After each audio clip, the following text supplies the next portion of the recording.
So want to be, these are matching questions. The drug that shows myopathy and hepatotoxicity. Now we already know this is a statin, yes.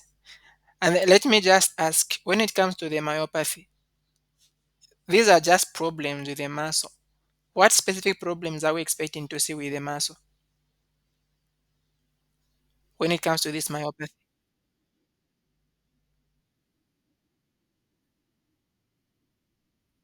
Thank you so much. Some rhabdomyositis, myositis, and myalgia.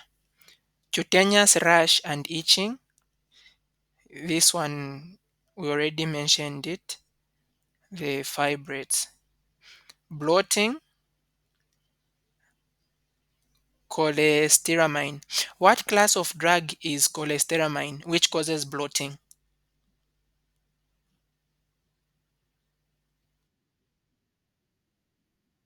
The bile acid sequestrants, right? And can someone just describe again the mechanism of action for the bile acid sequestrants?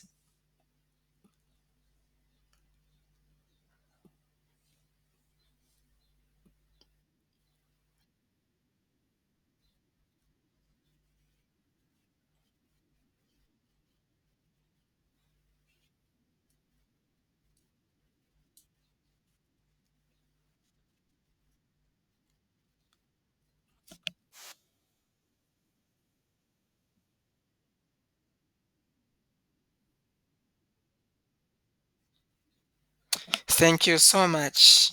That's a beautiful explanation there. Right. And then cutaneous flushing and insulin resistance, niacin. Again, let me ask, how can we prevent or minimize this cutaneous flushing? Yes, please, doc.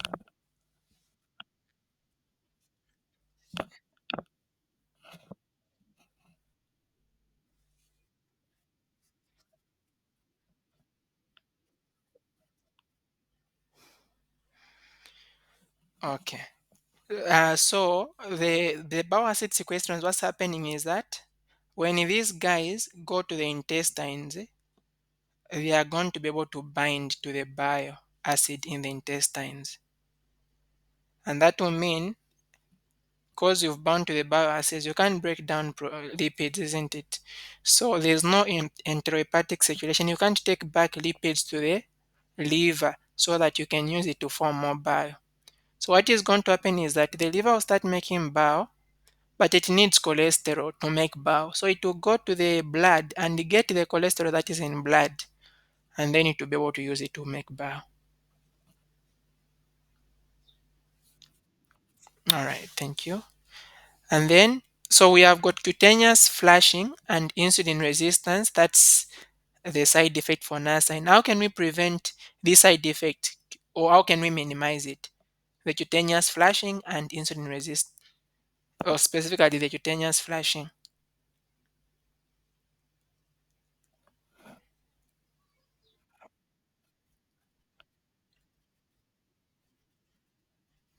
Right, thank you so much. So we can take some drugs before then, but okay, that is one thing that we're able to do. Is there anything else that we can do?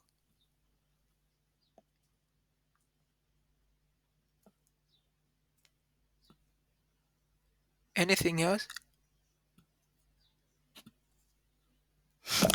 Okay, because the data seems to be a lot, because just from there we shouldn't mix it with how we can prevent the shake and bake, right? And that is happening with the amphotericin. Okay.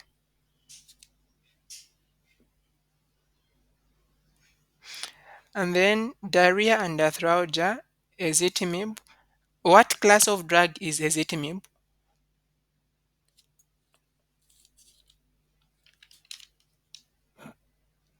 Anyone that can help there? Actually, let me now mention some. On the cutaneous flushing, the one I've said we shouldn't mix it with the shake and bake. For cutaneous flushing, we'll give aspirin to minimize it. And then for giving the other NSAIDs together with the glucocorticoids and those others, that's to prevent the shake and bake. What class of drug is ezetimibe, and why is it best when you combine it with the statins?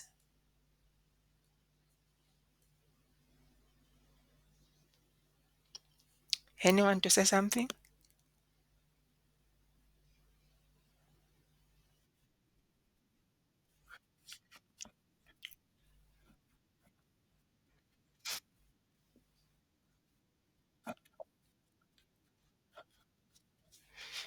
Thank you so much. Actually, that function, the second function you've said, is actually the class of the drug it is. It is an inhibitor of cholesterol absorption that has already been formed. Okay. And then next, we want to drag the ways again there. This has to do with which drug is associated with the mentioned statement. Compromise the renal function. We said for fibrates, you don't use it in compromised renal function.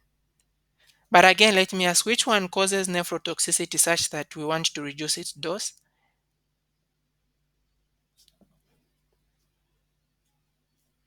It causes, it's not like you don't use it, because fibrates, you don't use them. It's like a contraindication when there's compromised renal function. But then there's a drug that can cause nephrotoxicity. Which one is that?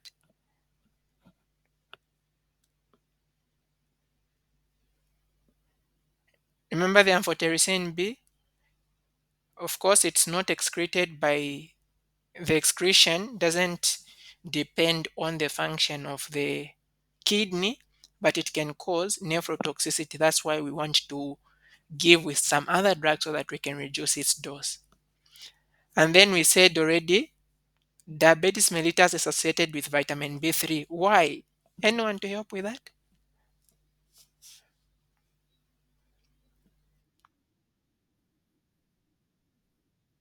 Thank you so much. Yes, it will reduce the sensitivity of insulin. Patients with heart failure, patient on oral diuretics and digoxin, bioacid sequestrants.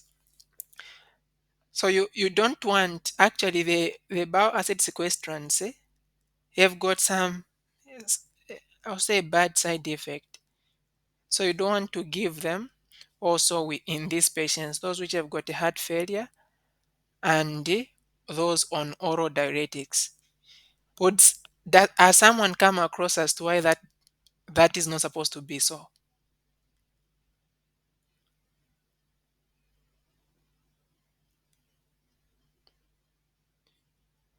So there's a class of drugs that is going to cause these electrolyte imbalance. And when there's electrolyte imbalance, more likely is going to affect the heart. So want to avoid that. And then patients requiring a very high decrease in cholesterol and triglyceride levels on monotherapy, ezetimibe. You can see ezetimibe is decreasing both cholesterol and triglyceride, and alone it can do that. But it best works when you combine them with a statins. Now let me ask, which drug do you only use that you can use when you want to reduce the triglycerides alone without effects on the cholesterol levels? The fibrates. Thank you so much. And then if you want to reduce the cholesterol levels without effect on the triglycerides, bioacid sequestrants. Thank you. And then compromised liver function, statins. So the statins and someone that is not properly doing with the liver don't want to give that, or they might make the thing bad. And then here we're talking about the mechanism of action for the drugs. We have got HMG-CoA inhibitors. Of course, we know those are statins. Why do we give statins like simvastatin during bedtime?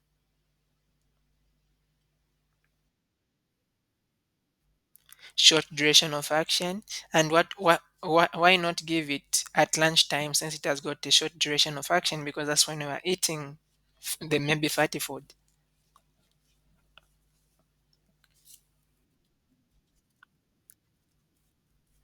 Ye- Thank you so much. She actually, please don't forget that part. That's the important one that she actually even concentrated on when you're answering that question. If I bring this one, you can put it in your own way. You cannot mention the circadian peak, but at least mention that's when highest cholesterol is produced. And then PPA ARA gamma agonist, which induces lipoprotein lipase. Those are the fibrates we said. Okay. And you know they are only affecting the triglycerides. And then non-specific binding of bile acid, cholestyramine. What is the class of drug is cholestyramine from just what you can see here?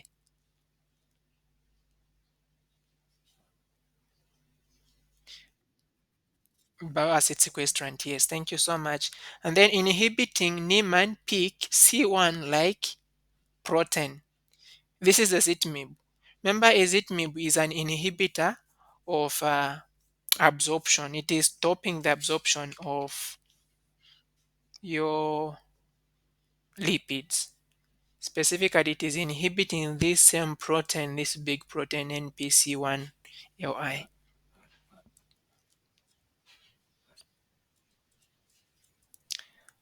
Cholesterol versus side effect profile or acceptability. So what do you want to do for this one? Okay, I don't know what has to be done here.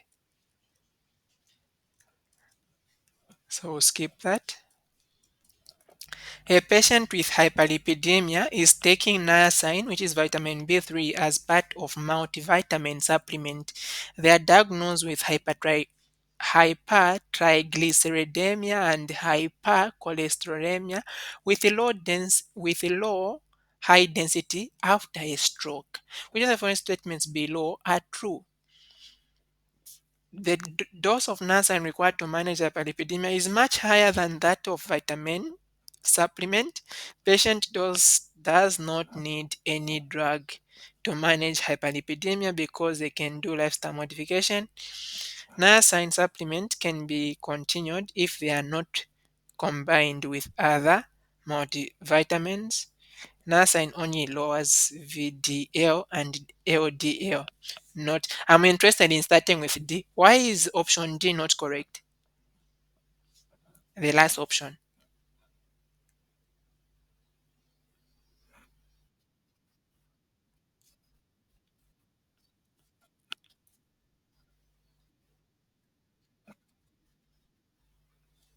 Thank you so much. That's the correct one. It has got effect on everything, lowering the bad guys and increasing the good guy HDL. So we already mentioned option one. I think we know is correct. When you want to use it for hyperlipidemia, you give at a dose that is higher than the one given for vitamin supplement. World Health Organization classified type 2B hyperlipidemias is marked by elevated LDL and VLDL. Which group of food drugs target these abnormalities as part of the mechanism of action? Bile acid sequestrant, fibrate, ezetimibe, niacin. So my question here is, why do we think niacin is the best option for this condition? Familial combined hypercholesterolemia, where I've got LDL and VLD, and not the other options.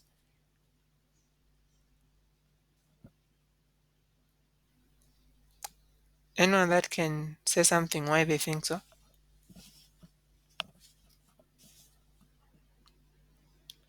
This is how the data is going to be coming to the head after tomorrow. You just be ticking and ticking 45 minutes. You are done with the exam because at least we can remember we discussed even when the answer was there. Anyone to say something, you can just pick any option and then you say why you think it's not an answer.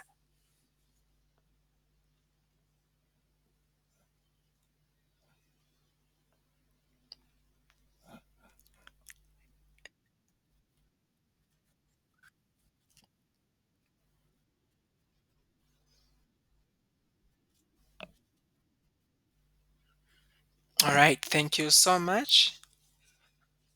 Thank you so much for that. So bioacid sequestrant out. How about fibrates? I think it's one of those that we really know. Why can fibrates be an answer here?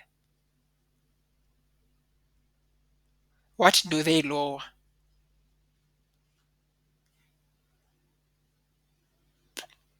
Remember, fibrates will lower the triglycerides.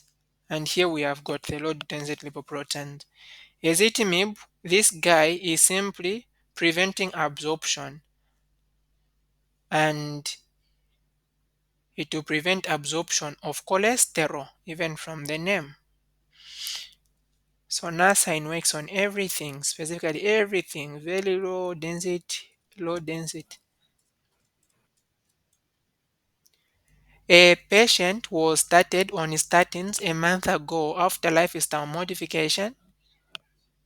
He is anxious about getting a stroke, so he spends more time at the gym exercising over 3 hours a day. He visits the outpatient clinic complaining of painful, weak muscle and very dark reddish brown urine. What side effect is this? This one, very dark reddish brown urine. For which drug? Rhabdomyolysis. Yes, thank you so much. For which drug? For, for the statins. Thank you. Okay. The, the urine tests are negative for blood, which statement best describes what is happening with the patient. The combination of excessive exercise and statins use as precipitated myositis with rhabdomyolysis, and then symptoms the current symptoms the patient has are unrelated to his past medical history. He may have developed a new disease, so muscles are a normal part of exercise. It is better if the patient takes part in intercity marathon. The frequency of rhabdomyolysis from statins is not affected by other drugs or activities that may cause rhabdomyolysis. Why do we think D is not correct? They, I think these others are just wrong, right? Why is D not correct? The frequency of rhabdomyolysis from statins is not affected by other drugs or activities that may cause rhabdomyolysis.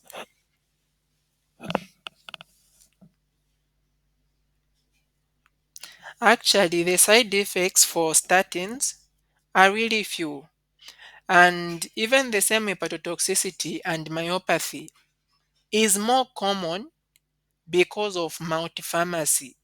Otherwise, if you're just giving statins alone, even those side effects might not be there. So that's one important thing that we should take note of.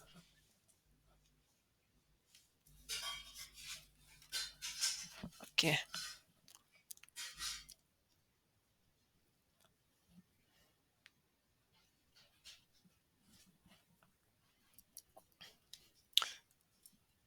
Which of the following statements is true about drugs used to treat hyperlipidemias?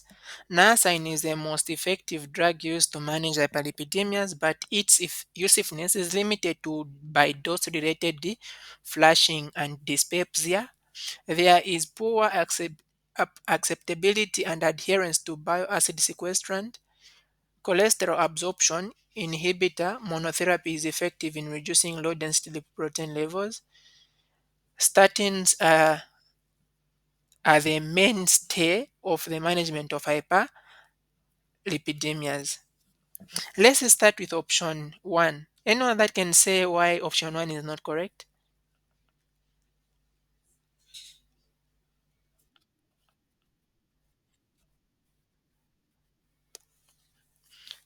Okay, so the statement is supposed to be for which drugs?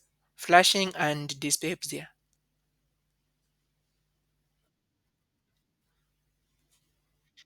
Okay, for what is not correct. Yeah. Okay, so this one is already correct. NASA and vitamin B3 is the one which causes the flushing dyspepsia.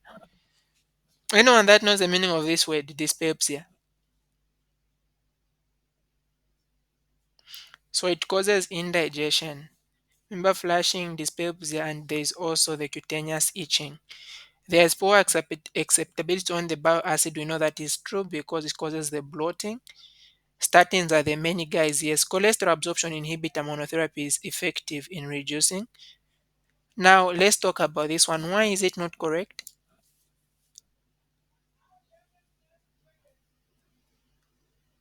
We said the cholesterol absorption inhibitor works on what? Even from the word cholesterol, right, is effective in reducing the cholesterol.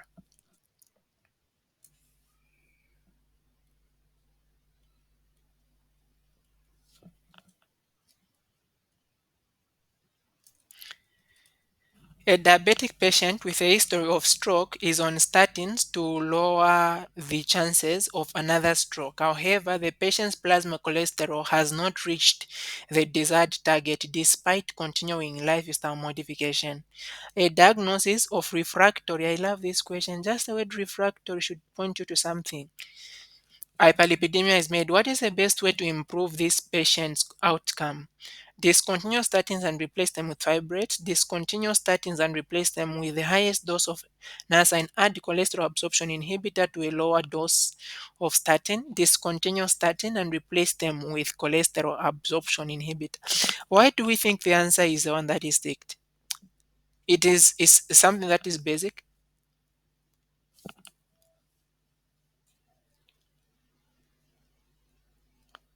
When you want to make statins work well, you combine them with ezetimibe, which is a cholesterol absorption inhibitor.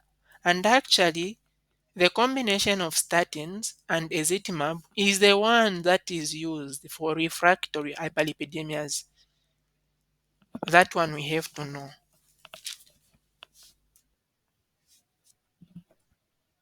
Next, a patient has hyperlipidemia with mildly elevated LDL but very low high density lipoprotein. Remember, very low, high density. The good guy is low. Which drug would be the most suitable for correcting the patient's lipid disorder? Bioacid sequestrant, fibrate, statin, niacin. Why have we gone for niacin and not for statin?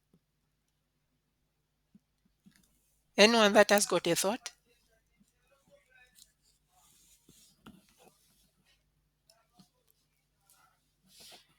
Anyone? One thing we need to know about niacin is that this guy does everything way, way better than any other drug. If it were not for the flushing and the itching, it is the best guy because it is going to increase the high density lipoproteins way, way higher than others, and then it's going to drop all the bad cholesterols and the bad lipids way, way than others. The maximum cholesterol reduction of the most efficacious statin at maximum doses is about 60%. The average statin reduces cholesterol by less than 50% at lower doses. Ezetimibe lowers cholesterol by less than 20%. Yet the combination of ezetimibe and statins may reduce plasma cholesterol by over 70%. What is the drug interaction between the two groups called? Potentiation, competitive antagonism, partial agonist, synergism. Anyone that can describe synergism in a simple term. You can even use mathematical terms.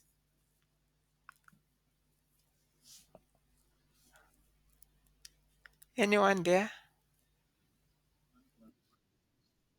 Thank you so much. That's the basic. 1 plus 1 is equal to 3. You combine two things, their effect is not up to their sum. It is more greater than their sum. Like you can see, these guys are this one is increasing up to 70%. The good, actually, that is dropping the bad, and then the increase on the good is not that high. Same with the other one is not that high, but then when you combine them, the effect is much, much more. A diabetic patient with well controlled blood sugar has hyperlipidemia with mildly elevated LDL but very low LDL, HDL, very low. Which drug would be the most suitable for correcting the patient's lipid disorder? Remember, well tolerated, well controlled blood sugar, right? Has hyperlipidemia with mildly elevated LDL. The LDL is not that high, the, but the HDL is the one that is much low. So it should be the best, and the best here is fibrate. Now let me ask again here, why for this situation where the LDL is not much elevated, we end up picking fibrates instead of niacin?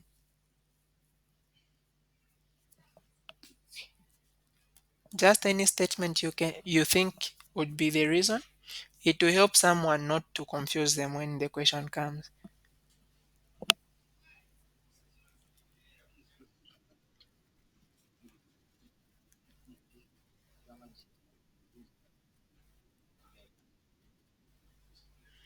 All right, thank you so much. And it is a well-controlled diabetes, right? Which drug was causing diabetes?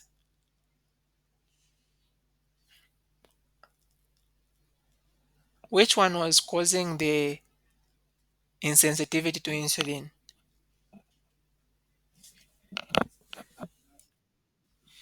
So you see that it's actually not even the best because this patient has got a well-controlled diabetes. So if you give them niacin, it means it can cause problems with the diabetes, right? Which is well controlled. Ezetimibe is less used in clinical practice. Why is this drug still clinically relevant?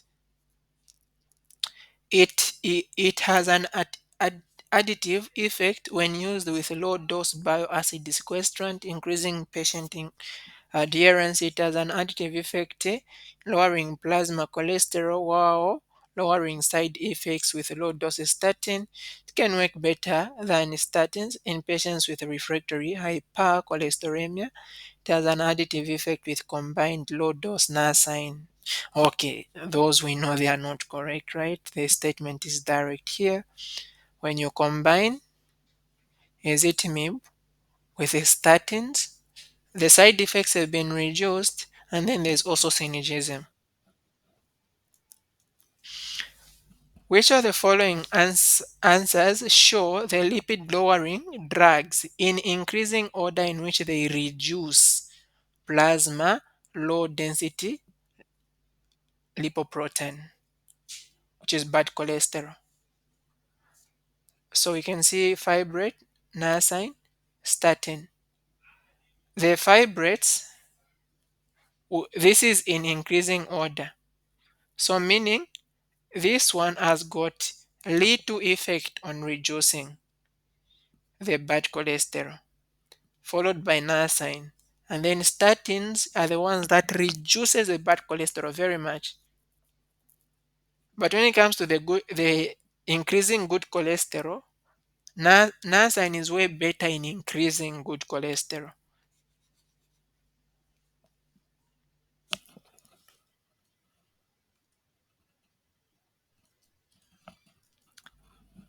Ezetimibe has a few minor side effects. It can reduce low density lipoprotein and triglycerides, yet it is less used in clinical practice.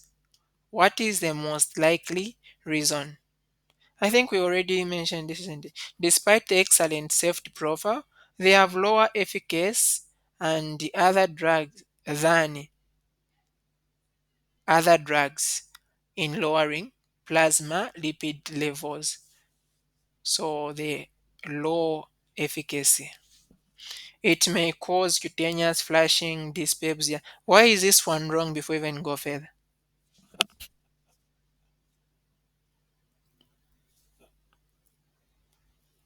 Any thought?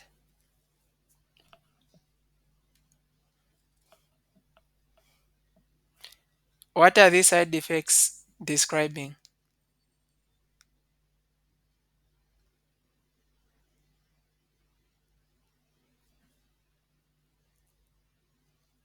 Are people around?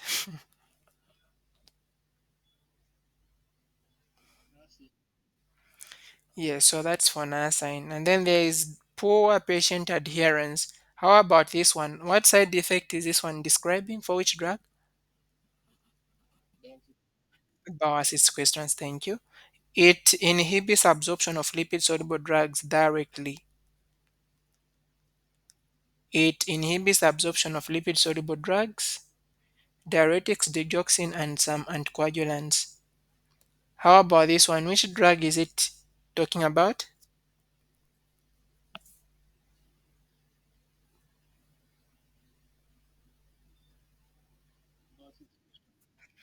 Yeah, so not the cholesterol absorption inhibitor.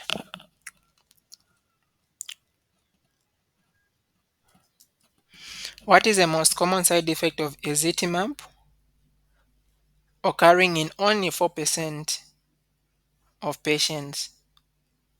So this guy like doesn't I saw it doesn't have any side effects. It's very good.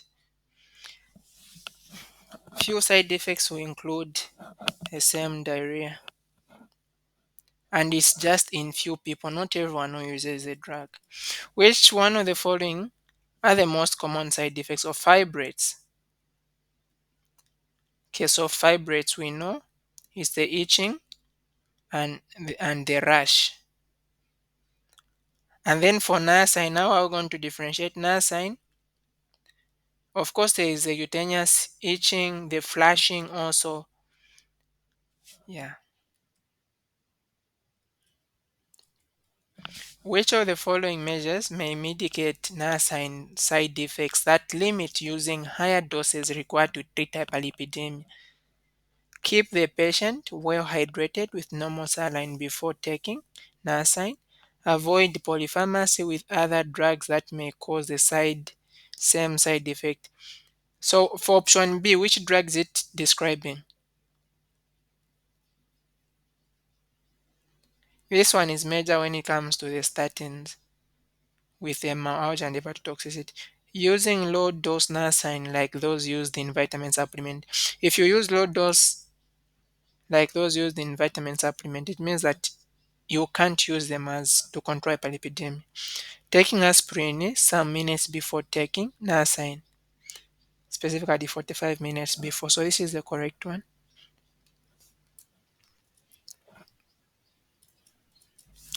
Ezetimibe treats hypercholesterolemia by inhibiting Niemann peak C1 like 1 protein.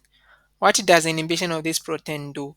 Non-specific binding of the bile acid causes the liver to absorb more LDL from plasma to synthesize more bile, inhibits cholesterol absorption from small intestine, resulting in a modest decrease in cholesterol and triglycerides, induces lipoprotein lipase, which increases lipolysis of VLDL and chylomicron. Which one induces lipoprotein lipase?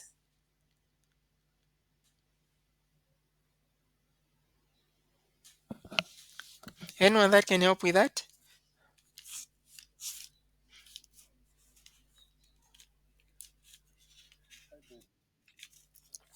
Fibrates. Okay, thank you so much. They're the ones that are breaking down triglycerides. Competitive inhibits the rate limiting stage of cholesterol biosynthesis. Which one does this one?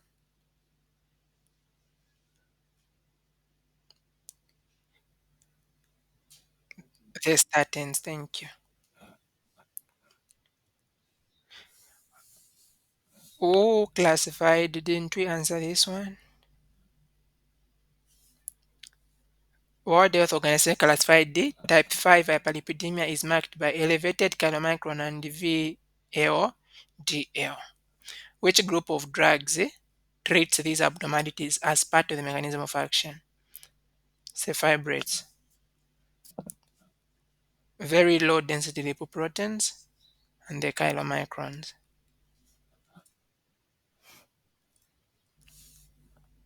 I think we've already answered this. Oh, this one is now about increasing. Which of the following shows the lipid lowering drugs in the order they increase plasma HDL? So you can see for increasing, narsine is the highest, and then fibrates, and then statins. So the statins, which are supposed to be the best guys, for here they're actually not even the very best guys. So let's just take note of this. Statins are the best to lower the the low density, but they are the worst to increase the high density.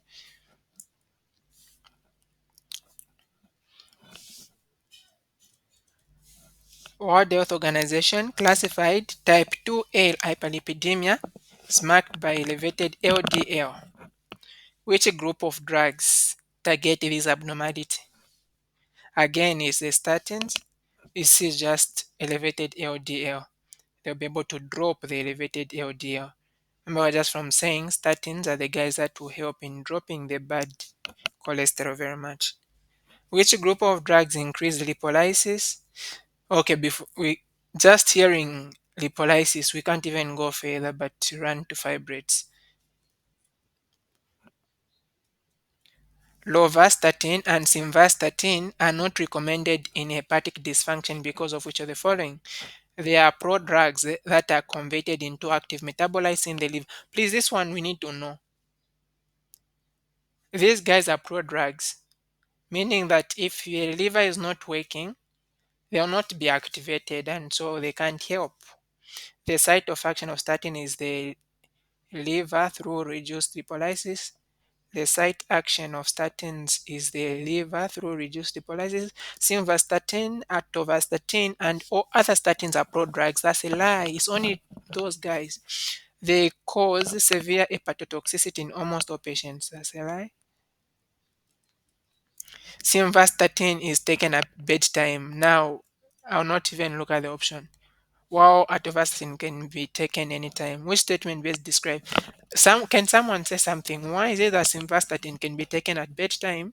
Atorvastatin is taken anytime. Remember the wrap can be taken anytime. Anyone? Rosuvastatin, atorvastatin, and the PA. Yes, please.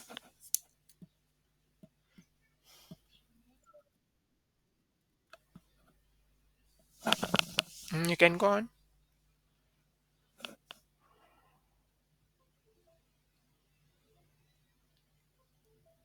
The doc was started to say you can continue.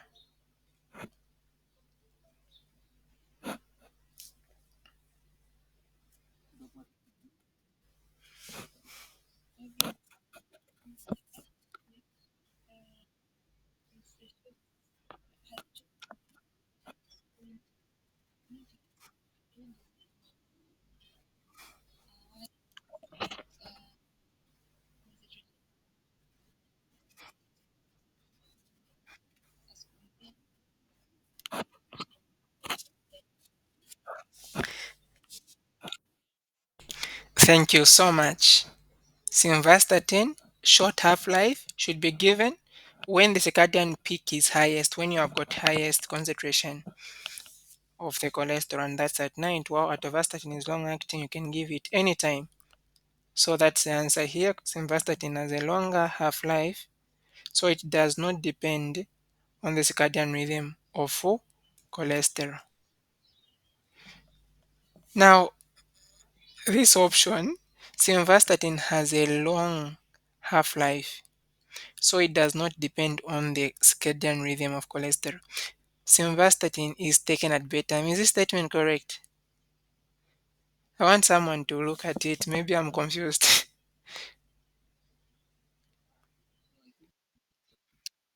Yeah, so they're supposed to put atorvastatin here, not simvastatin. Because simvastatin, which has got a, if it had the longer half-life, it's not to take it during bedtime. So it was supposed to be atorvastatin, has a longer half-life, so it doesn't depend on the circadian rhythm. Please let's correct that. But in case they photocopy it just like this and bring it, you know where to take. World Health Organization classified type 4 hyperlipidemia is marked by elevated, very low density lipoproteins. Which group of drugs target these abnormalities as part of the mechanism? Fibrates. Now, why is the answer fibrates here? Okay, you can see this condition is familial hypertriglycemia. So for triglycemias, you want to use fibrates. Which of the following is true about statin side effects? So let me remove them. Anyone to say something about the side effects of statins?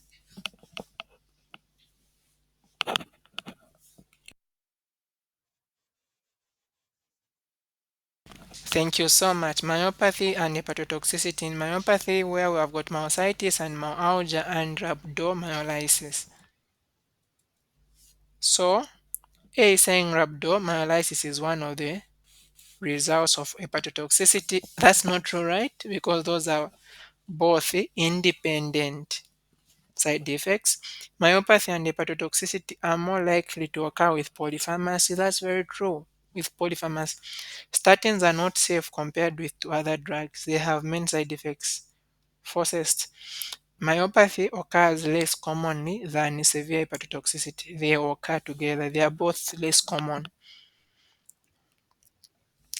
Patient with raised plasma triglycerides and a history of stroke is diagnosed with chronic inflammatory disorder. The liver and kidney function are within normal range. Which of the following drugs would you prescribe and why? So remember they have got a raised, the important word here is triglyceride. So no drugs are the no drugs as the patient disqualifies for life qualifies for lifestyle modification of reduced calorie intake and exercise.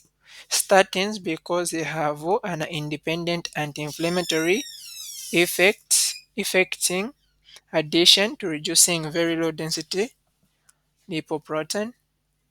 Fibrates because they have a significant reduction in triglycerides, rich very low density lipoproteins than statins. Niacin because it reduces the inflammation by reducing lipolysis. So in this condition, there is the triglyceride and a history of stroke, and then someone has got chronic inflammatory disorder. So would someone help to describe why we go for statins? Because they have an independent anti-inflammatory affecting addition. I want someone to say something about this statement and why it's correct for here.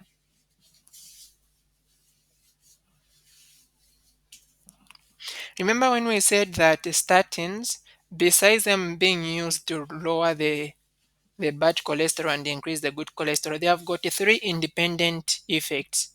They can be used in stroke, they can be used in inflammation, they can as well be used. Which one is the third one? Someone that has got osteoporosis or to lower osteoporosis because they reduce bone resorption. So even when fibrates are the best when it comes to triglycerides, you also look at those other conditions that the patient has, because besides you treating the triglycerides, you also be reducing the inflammation, right? And you can see the patient also has got a stroke. So it will be a double, it will be a plus. Hope that is good.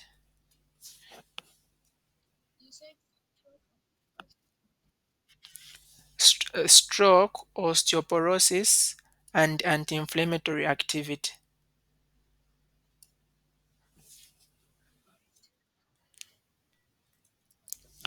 Which of the following drugs can reduce the risk of stroke in elderly patients independent of the reduction in plasma levels? So this is the same way of just from mentioning the effects of statins can reduce stroke in the elderly, the incidence of stroke in the elderly can reduce bone resorption and so can reduce osteoporosis, and then they can also help in anti-inflammation.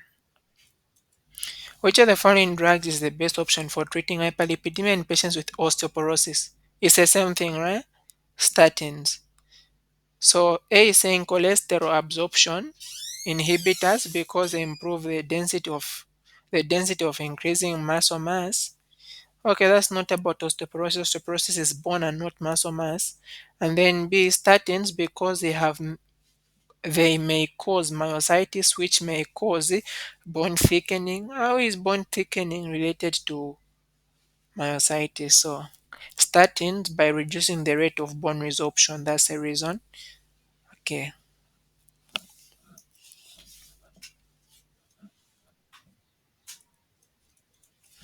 Which of the following mechanisms of action describe statins' action in managing hyperlipidemias? So let me do this. How do statins work? What is the mechanism of action? Anyone?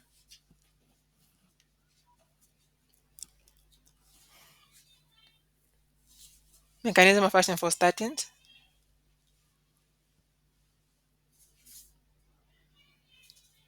Guys. Yes, thank you so much. So they're inhibiting HMG CoA. So HMG CoA reductase competitive inhibitor.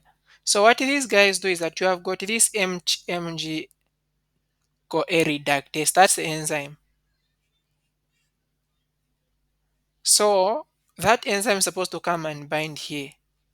Even these guys are coming to bind at the same place, which is the rate limiting step in cholesterol biosynthesis. What is the most used drugs to treat hypercholesteremia, causing a significant decrease in low density triglyceride with modest increase in high density? You can see it is modest increase in high density. Those are statins because the narsine has got a very good increase, right? These guys are going to decrease low density. On the high density, they don't do it that much.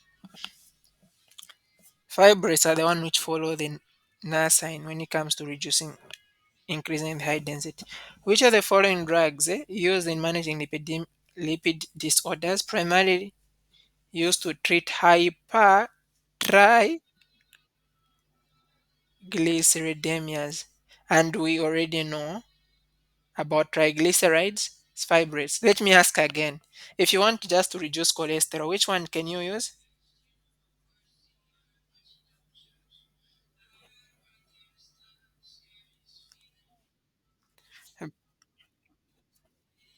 Thank you so much. Especially bioacid sequestrants, because they will only be working on cholesterol.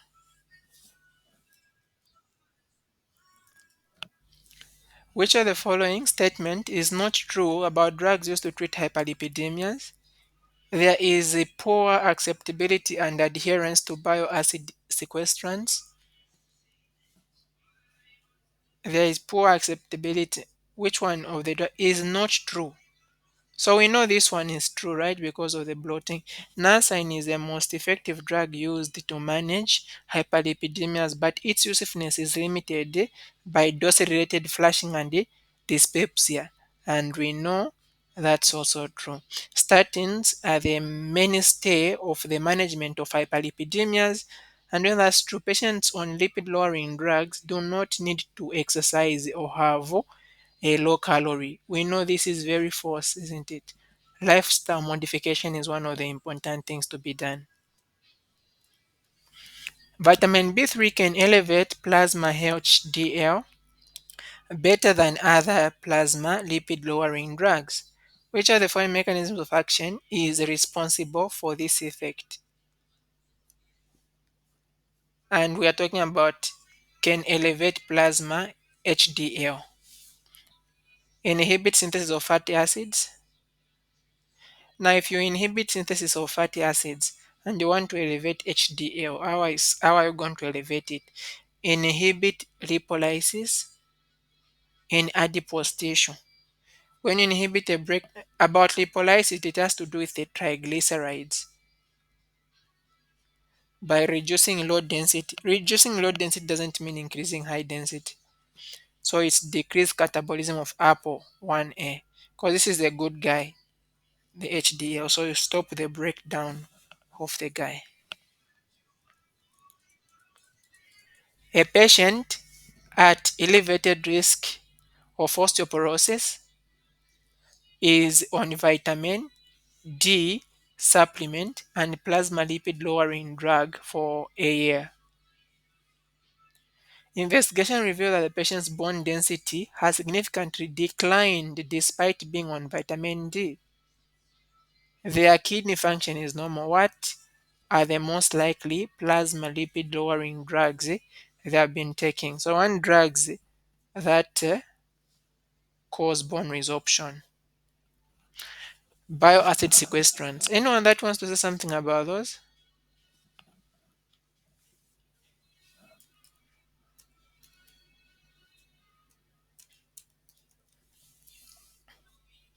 Anyone that wants to say something about those guys and causing bone resorption?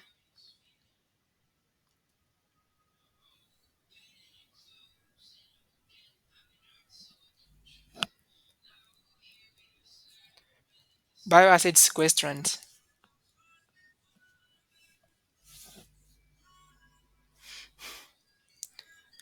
Or maybe something that we just have to swatter or something.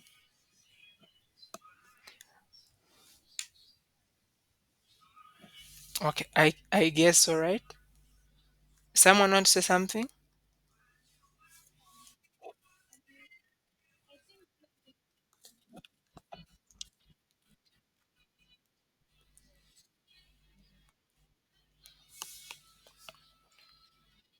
Okay.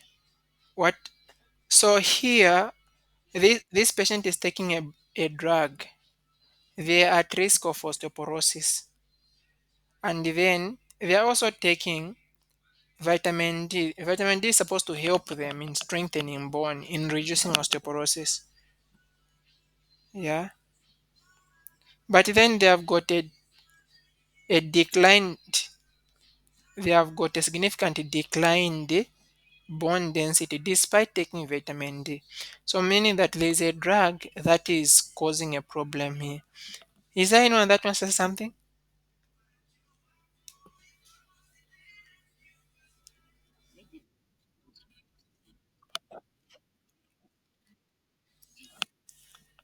Thank you so much. That's a basic thing.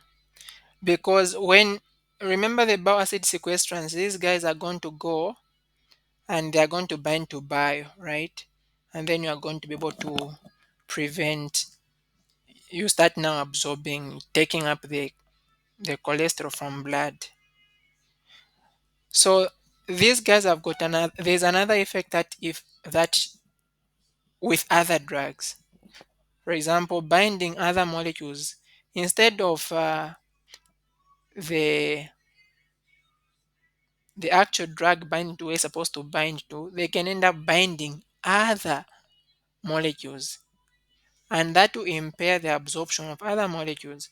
For example, these bile acid sequestrants can bind lipid soluble vitamins. Vitamin D is one of the lipid soluble vitamins. Besides that, they can also bind to drugs like digoxin, furosemide, the thiazides.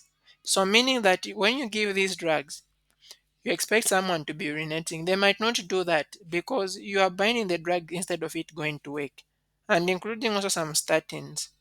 So that's why even when something was given to help them treat the bone disorder, they actually bound, so it wasn't effective. What part of the mechanism of action of narsine is responsible for insulin resistance and poor blood sugar? Catabolism of APO is responsible for which action of insulin?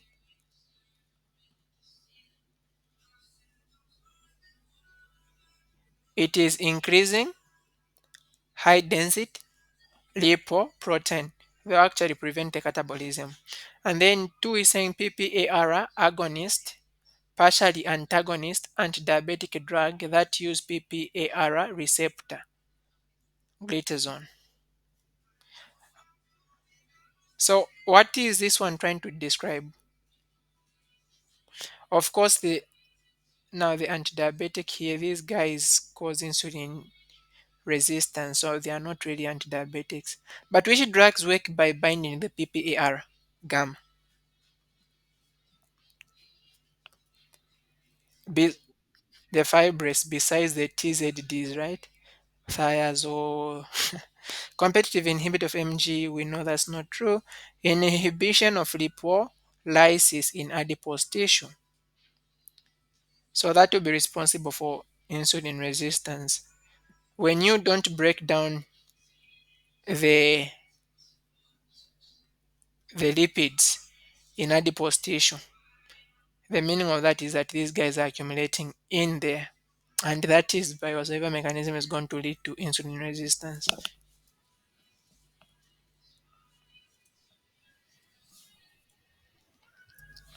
A patient at high risk of osteoporosis takes oral vitamin D supplements and lipid lowering drugs for 3 years. Investigations reveal the patient's bone density has significantly improved despite being poorly compliant with vitamin D. Their kidney function has always been within normal range. What is the most likely plasma lipid lowering drug that would have been more appropriate? Fibrate, cholesterol, bile acid, statin. Why do we think statin is the answer? This patient is not compliant with taking the vitamin D, but then bone density is improving. Why?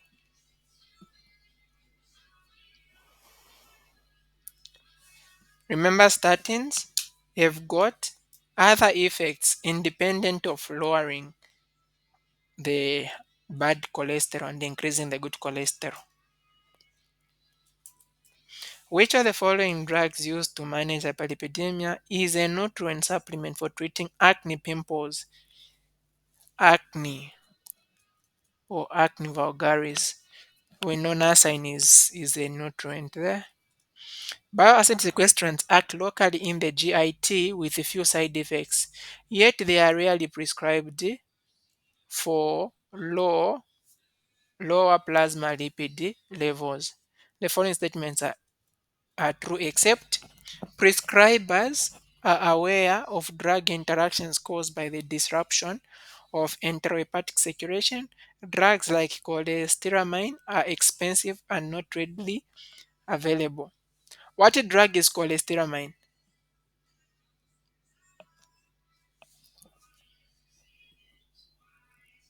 Anyone who knows the class of drug this one is? Cholestyramine? The bile acid sequestrant, yes. And the drug adherence is poor due to minor yet embarrassing and uncomfortable side effects. They have moderate low density but do not affect triglyceride or HDL. So the following statements are true except, and we are talking about bile acid sequestrants. And you know that the bile acid sequestrants, they work on cholesterol. So we start with D, the only moderately lower LDL but no effect on triglycerides. That's true. This LDL is the bad cholesterol. That's true. The drug adherence is poor due to minor yet embarrassing and uncomfortable side effects. The bloating, that's true. Prescribers are aware of drug interactions caused by the disruption of intrahepatic circulation. Of course, this is true. When you block enterohepatic circulation, it's not only this one drug that you're preventing. Anything else that's supposed to go to the liver has been blocked. And so, if they remain in blood or in the GIT or wherever they've remained, they might show some toxicity. Drugs like cholestyramines are expensive and not readily available. So that's a lie. They're actually affordable. Which of the following drugs used to manage hyperlipidemia act locally with few side effects? Okay, the bile acid sequestrants, they act locally. They are going to the GIT and they are preventing the enterohepatic circulation. That's the basic thing. They have got fewer side effects besides the same bloating and diarrhea, which want to be avoided. Which drugs are used in treating triglyceridemia and hypercholesteremia but may cause severe hepatotoxicity in rare cases? Remember, it's the hepatotoxicity, niacin.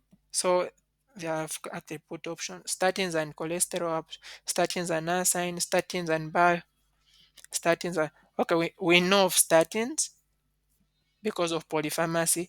Niacin also causes hepatotoxicity, but then there are some side, it can cause hepatotoxicity, but the side effects that make it to be avoided is not hepatotoxicity, but the itching, the flashing, and those others. But it does cause hepatotoxicity. Fibrates should not be taken a few hours before or after meals. What is the reason for this advice? Anyone that can help? Why shouldn't fibrates be taken few hours before or after meals?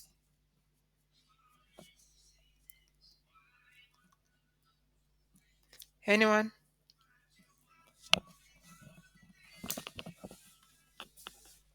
We did mention this one.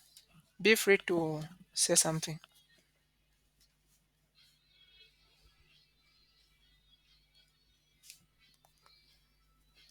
So remember, it is going to reduce their absorption, isn't it?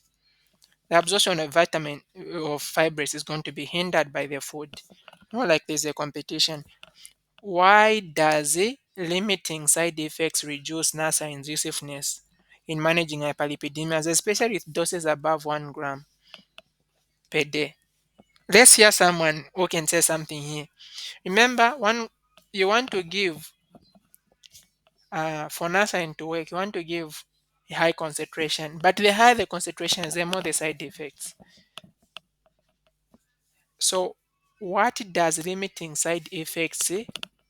What dose limiting? What dose limiting side effects reduce nasine's new safeness? Anyone that can help?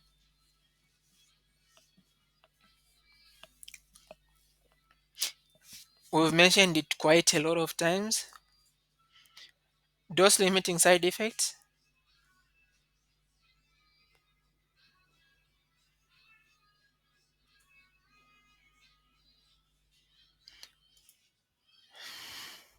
cutaneous flushing and dyspepsia.